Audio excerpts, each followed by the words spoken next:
this week brought a whole new scandal for the NFL when former Miami Dolphins coach Brian Flores filed a lawsuit accusing the league of racial discrimination against black coaches. Flores claims that teams are interviewing black coaches with no intention of actually hiring them. He says he had an interview with the Broncos where the executives showed up an hour late and clearly hungover, and he had an interview with the Giants that he knew was bullshit because the team had already decided to hire a different white coach. And the way he found out that they had already hired somebody is pretty wild. Flores says he found out from Patriots coach Bill Belichick that the Giants had hired a head coach 3 days before he was scheduled to have an interview with the team. The complaint states on January 24th, Belichick wrote, "Sounds like you have landed. Congrats." Flores responded saying, "Did you hear something I didn't hear?" Belichick texted back, "Giants?" Flores later texts Belichick to ask if he's texting the right coach before Belichick fesses up that he has the wrong man. "Sorry, I expletive this up. I double-checked and I misread the text. I think they're naming Dable. I'm sorry about that. BB."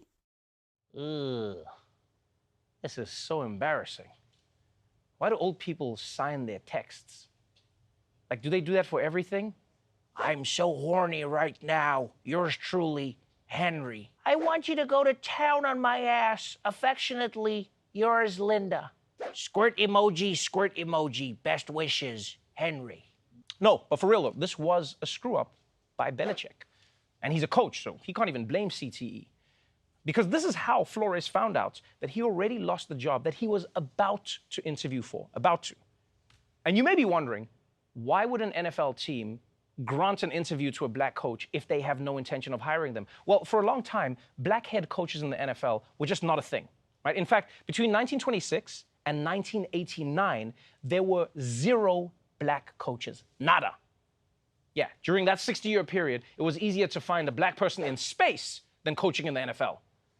And then finally, in 2002, Johnny Cochran, yes, the OJ guy, I guess he was really into football, he threatened to sue the league if it didn't get its act together. And so the NFL created something called the Rooney Rule, which said that at any time that there's an opening for a new coach, at least one minority candidate has to be interviewed for the job. Which is cool, but now Brian Flores is saying that these interviews he's getting, they aren't real.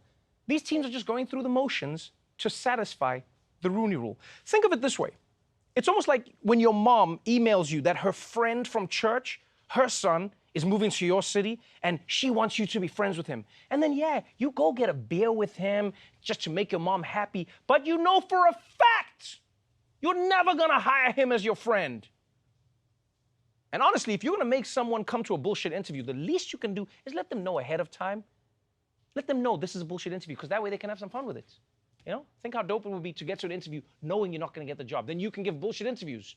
"So what would you say is your biggest weakness?" "I'm deathly afraid of footballs, and I also don't know what a footballs is." Now look, we don't know for certain why Brian Flores didn't get these jobs, but it's clear that the Rooney Rule, despite its good intentions, has done nothing to solve the NFL's black coaching problem. The facts are clear that black coaches are not awarded the same opportunities as their white counterparts. Black coaches take longer to get hired. They get fired faster. A study found that coaches of color averaged shorter tenures than white coaches and were less likely to land another head coaching job after being fired. There was an academic study that came out across 3 decades, over 1,000 coaches, finding that black coaches were 114% less likely to be promoted to coordinator positions. Despite the success of coaches such as Tomlin and Tony Dungy, who both won Super Bowls. When it comes to head coaches, the league is nearly as white now as it was in 1989. In 2003, when the Rooney Rule was instituted, there were 3 African-American coaches in the National Football League. We are 19 years removed from the institution and implementation of the Rooney Rule, and there is now 1 head coach. Yeah, that's right. Out of 32 teams in the NFL, there's still only 1 black head coach, which is fewer than the number of black coaches when the Rooney Rule started. So the Rooney Rule is basically as useless as the 5-second rule. Yeah, bitch, you dropped your food on the floor. You put it in your mouth. That's just nasty, okay?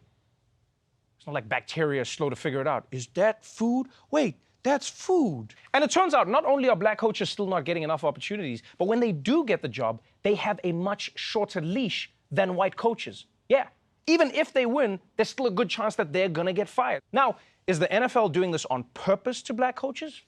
Nobody knows. I mean, maybe. Or maybe it's an unconscious bias. And that's what makes racism so hard to prove these days. Because back in the day, when someone was being racist to you, you knew, right? Because they'd be upfront. They'd just be like, oh, you want the head coaching job? You a one funny Negro. I didn't even know Negroes are smart enough to make jokes. Did you know that, Steve? But that's why proving racism for black people in 2022 can be so frustrating, right? Sometimes it feels like, you're the only person in a horror movie who actually knows what's going on. You gotta believe me, man. There's a serial killer in this camp. Don't be ridiculous. All these sexy teens are probably stabbing themselves to death. Come on. But no matter why it's happening, it's clear that black coaches aren't getting the same opportunities in the NFL as their white counterparts, which is a pretty demoralizing situation for black coaches to be in. NFL owners have stuck to an old game plan when it comes to hiring head coaches. And that, in turn, has sent morale among black coaches plummeting to a new low. It's now so bad, football agent Brian Levy convened a Zoom meeting for many of the black coaches he represents to talk about the Rooney Rule, part workshop, part therapy session. You see guys that are not as qualified that jump ahead of you, guys that you have trained and that were under you for years that jump.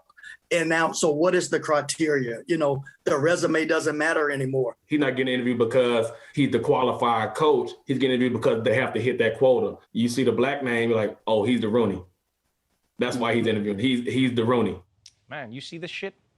The situation is so bad for black coaches that they are voluntarily having Zoom meetings. Do you know how truly unfair something has to be for football coaches to talk about their feelings?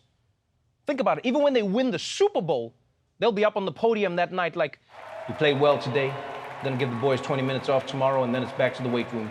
This is the most exciting day of my life. Well, for more on this issue, let's go now to our senior tailgating correspondent, Roy Wood Jr. Roy, I believe you're out at Miami Dolphins Stadium right now, and this story is truly a bombshell story. It is shocking, Trevor. Shocking. I can't believe that racism still exists in the NFL. I mean, they had "End Racism" on their helmets. Are you telling me that didn't do anything? You know, Roy, I'm as shocked as you are.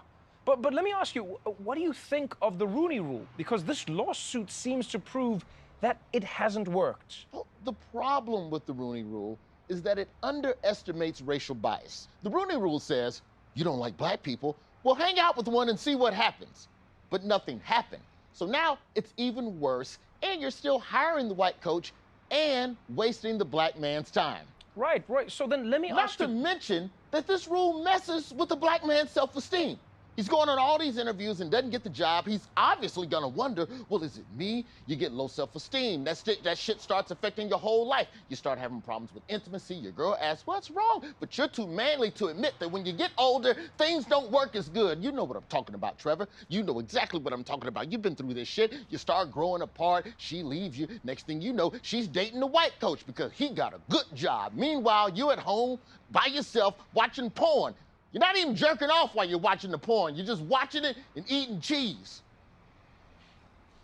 I think that went a bit off track, but I get what you're saying, Roy.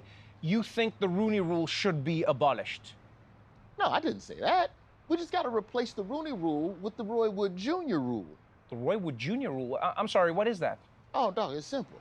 If a team is going to hire a white guy, but they have to interview a black guy, then they should just have to fly me out. Yeah, but then doesn't that waste your time? Nah, man, I ain't got nothing going on except for this stupid-ass job. And I get to have a fun weekend. Get to fly first class, get to chill in a hotel with a minibar, hanging out in fun cities, drunk in New Orleans, back tattoos in Miami. I'm gonna have a good-ass time, dawg. Well, Roy, I'm looking here, and it says that one of the first available jobs is gonna be in Minnesota. So, you wanna fly there? You wanna send a black man to Minnesota in February? What part of "End Racism" do you not understand, Trevor? My skin wasn't made for them type of temperatures. Let them white coaches have Minnesota. They can have that. Okay, I thought you wanted the job. All right, I guess we'll have to figure something else out.